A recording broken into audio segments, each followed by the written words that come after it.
So we're going to be looking at different types of farmers, different types of consumers, and see if there is any overlap between the different types of profiles. So this is an Ifip-run study, and we worked with the LIT West Territoire Élevage organization. Society farms. It is often an interesting relationship to look at. On one side, you have society where their view of our industry is changing, and with that, that means that farmers need to change practices because they're concerned more about animals, about animal welfare, about the place that they play in society. And then on top of that, we have to take into account the values and priorities of citizens. But on the other side, you have some farmers who are a bit standoffish. They don't want to engage and fully embrace the change. Others who do, because they see it as an opportunity for them to transform their farming practices. So when looking at farms versus society, there are actually a number of surveys looking into that over the past few years, looking predominantly at the behaviors and attitudes of farmers and citizens. And because of those studies, we're able to come up with a few key subsets or categories of farmers and of people. Because obviously we're looking at the type of motivations to change, what motivates change, the way they perceive the job of farmer, the relationship between farmer-animal, and in terms of citizens, the type of the way they perceive controversy, and also they look at what motivates their purchase practices and different breakdown of product segmentation. So, what ways are there to see overlap between citizen consumers and farmers? So for that, you need to take into account the way farmers perceive change, the way consumers perceive change, and to see overlap between the two groups. So what are the questions we asked ourselves? We ran our study in two ways. First, we tried to compare and contrast the different types. So we looked at the three types of farmers altogether, we looked at the three types of citizen consumers altogether, and then we cross-referenced them.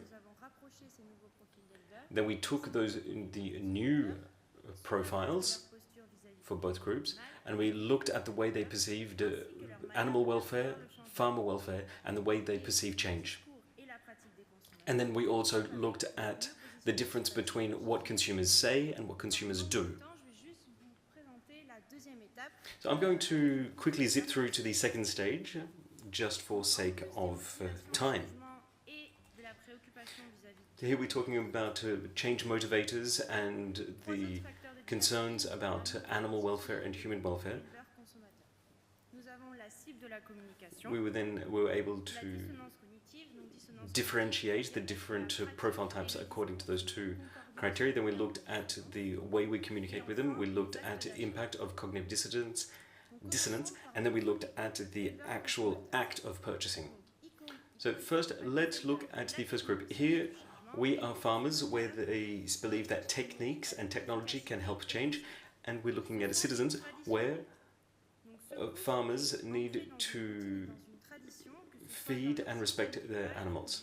So here we have traditional matters, so the routine, they do things as they always have.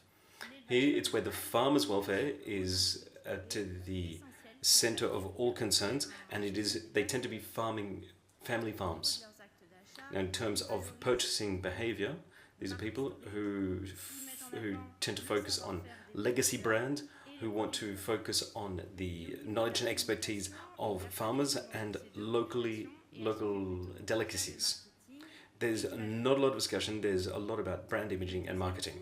The second type of pairing that we came up with is farmers who see that change is there to benefit the well-being in the workplace.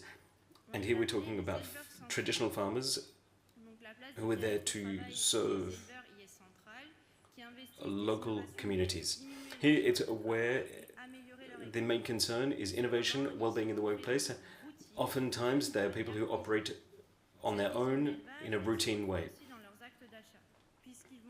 What's interesting is that the consumers, they tend to buy local products, legacy brands, or they buy products that showcase local delicacies, either with a traditional recipe or a local dish.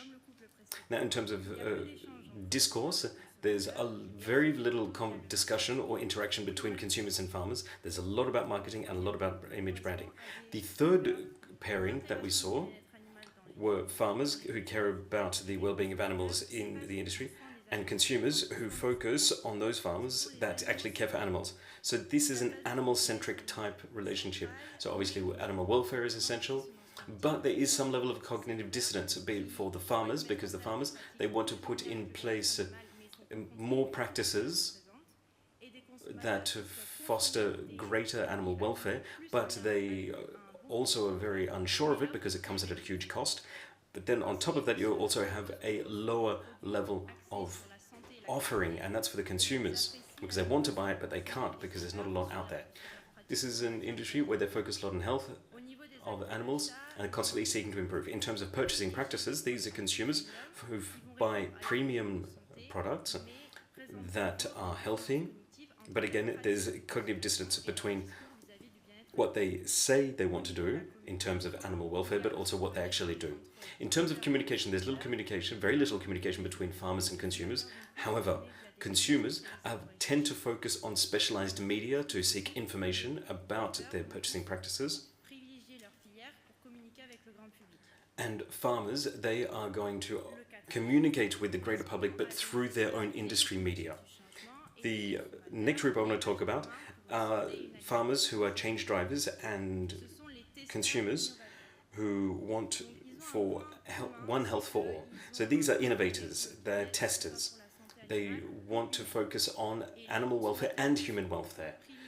The consumers in this group, they focus on innovative products, healthy products. And this is interesting because it ties in perfectly with farmers who want to innovate on their farms as well. But innovators, they also want to have their own level of autonomy. They want to communicate directly with their peers about technical issues. And as they try to improve their work, they're going to focus innovation on the health of animals, the health of themselves and the farmers, or health of end consumers. In terms of purchasing practices, people buy innovative products, healthy products, but top-line premium products. The sorts of products that tick the boxes in terms of quality and values. In terms of communication, there is not a lot of communication between farmers and consumers, but that said, farmers will focus predominantly on technical communication between each other, and there is also a lot of discourse around societal expectations. The final pairing I want to talk about are holistic type people. So it's people who are transformation drivers. They want to be a citizen first and foremost, so these are the farmers, and consumers who want healthy, fair farming practices. So as I said, it's holistic. These are people driven by personal beliefs who believe in protecting animals, protecting the environment, protecting also a circular economy type approach. So these are the sorts of people who express their ideas through their purchasing practices, and they are often looking for alternatives to meat-based products as well. So here we see a lot of flexitarians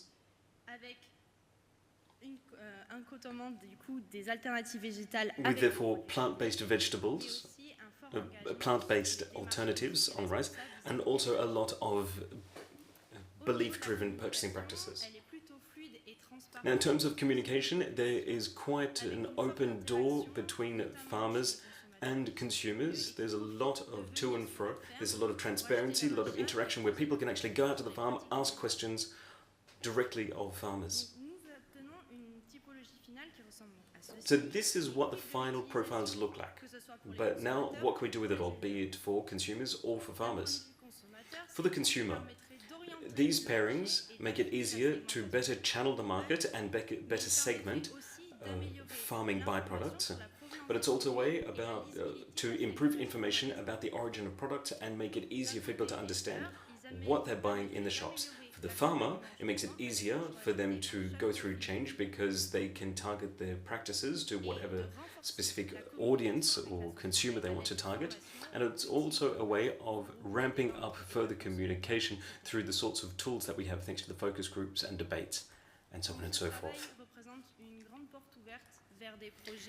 This is an open door to future work on striving to understand the relationship between consumers and farmers. And we feel that there are 4 key areas. It's that the diversity of profiles is more than just a simple opposition between traditional farming and forward-thinking farming and people for or against farming. It's also a way of building together a way for farmers, societies and consumers to change together. It's a way for focus groups between farmers and consumers to organize, to better understand expectations from society and to better plan for the future of farming. And all of this could help better create product segments in the market. That's it for me. Thank you very much.